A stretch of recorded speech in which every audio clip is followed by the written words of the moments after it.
আবার সেই ভোটেরাটি আবার শান্তি আবার সুশান্ত মিদ্যা তার ভাইপোকে খুন করা হয়েছে, কমপ্লিটলি খুন। মিসিং ছিল একদিন এবং তুলে নিয়ে গিয়ে খুন করেছে আর দীনবন্ধু ধনঞ্জয় মিদ্যা। আমি একদম তরুণ তাজা যুবক ছেলে, এটাতে একটাই উদ্দেশ্য, ভারতীয় জনতা পার্টির কার্যকর্তা কর্মীদেরকে ভয় দেখানো, যে আবার বিজয় ভূঁইয়ার মতো খুনের রাজনীতি আমরা আমদানি করলাম। তোমরা সবাই খুনি তৃণমূলের সঙ্গে থাকো, চোর তৃণমূলের সঙ্গে থাকো, কেউ আমাদের বাইরে যাবে না, তাহলে তোমাদের বাড়ির লোকেরও পরিণতি এটা হতে পারে। Completely murder. এবং আমরা ধন্যবাদ জানাই মহামান্য কলকাতা আদালত তার পরিবারের আবেদনে প্রাথমিকভাবে ছাড়া দিয়েছেন এবং উনি কোর্ট একটা অবজারভেশনও দিয়েছে। প্রকৃত পোস্টমর্টম যদি হয়, শরীরে এতগুলি আঘাতের চিহ্ন রয়েছে এবং যেভাবে পা ঠেকে আছে, বড় যে ঝুলছে, একটা সাধারণ লোকেরও ওই ছবি দেখলে পরিষ্কারভাবে সে বলে দিতে পারবে যে এটা আত্মহত্যা নয়, এটা হত্যা।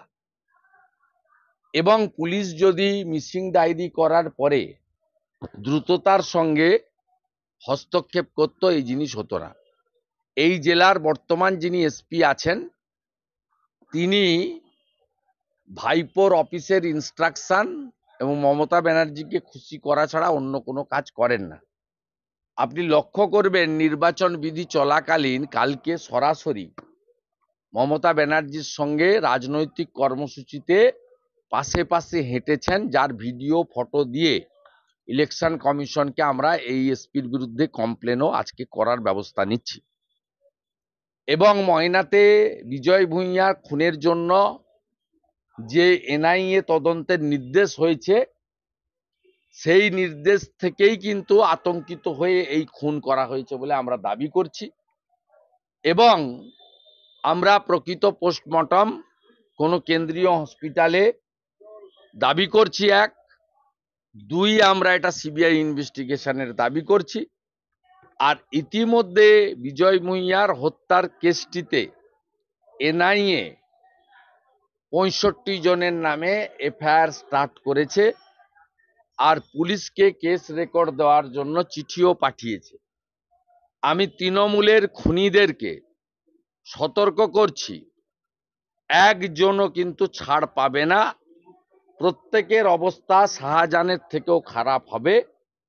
তাই আপনারা ভাবছেন এই শান্তিপূর্ণ উপায়ে পূর্ব মেদিনীপুর জেলায় যে গণতান্ত্রিক বাতাবরণ আছে, খুনের রাজনীতি করে আপনারা এটা বন্ধ করবেন।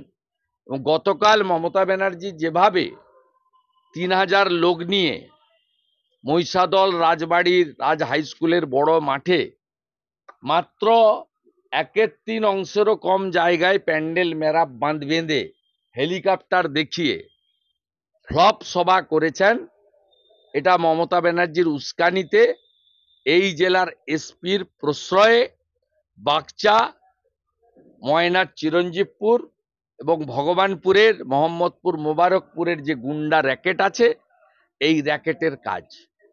আমরা এটা নিয়ে আন্দোলনেও নামছি। আজ বিকেলে ময়নার সর্বত্র প্রতিবাদ মিছিল, ধিক্কার মিছিল হবে।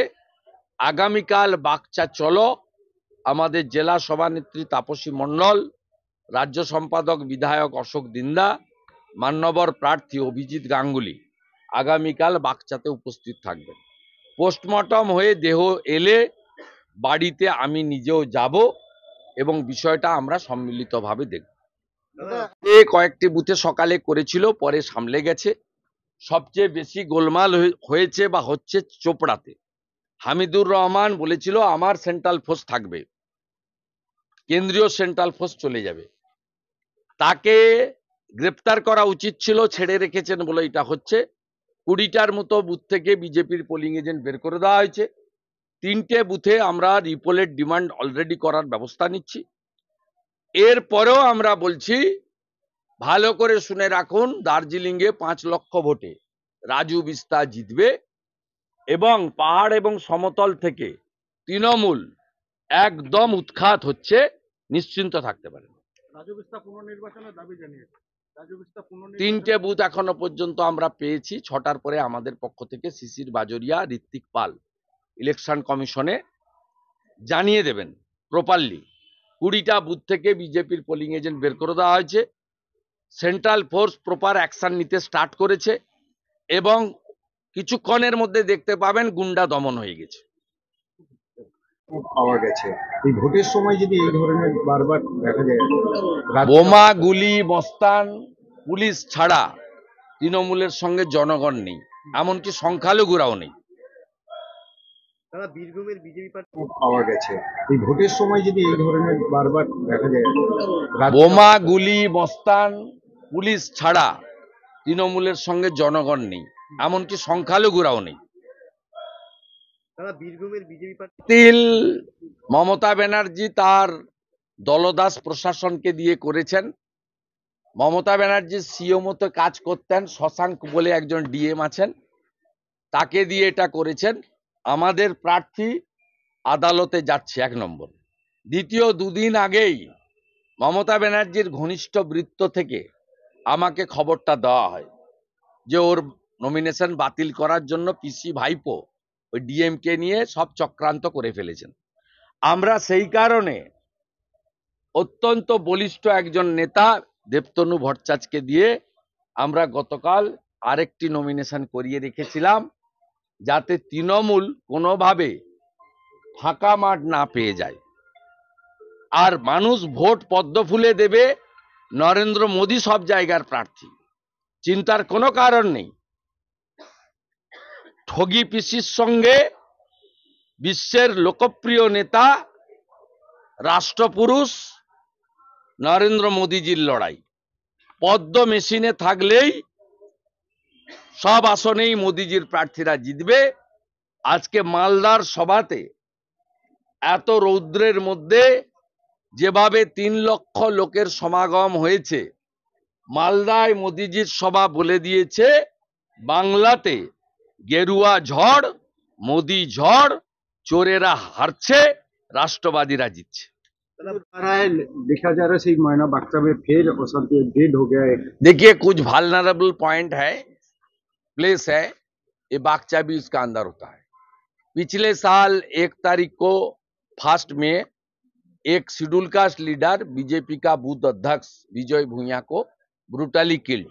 इसका पहले भी बहुत हादसा हुआ, लेकिन यहाँ पुलिस का इंटेलिजेंस से ये सब हो रहा है। बीजेपी का पंचायत का जो मुखिया है सुशांत मिद्दा, उनका भतीजा को उठा लेकर पहले किडनैप किया, उसका बाद उसको मार के छुला दिया। हाँ, उसका पुलिस कैंप नजदीक है। मिसिंग डायरी भी हुआ था 24 आवर्स पहले, लेकिन पुलिस ने कुछ कार्रवाई नहीं किया। हम लोग तुरंत उसका फैमिली मेंबर कोर्ट में गया था, Calcutta high court. Calcutta high court body preserve करने के लिए बता दिया। वहाँ सेंट्रल गवर्नमेंट का हॉस्पिटल में पोस्टमार्टम होना चाहिए 1 नंबर, दूसरा नंबर सीबीआई जांच होना चाहिए। चुनाव हो रहा है।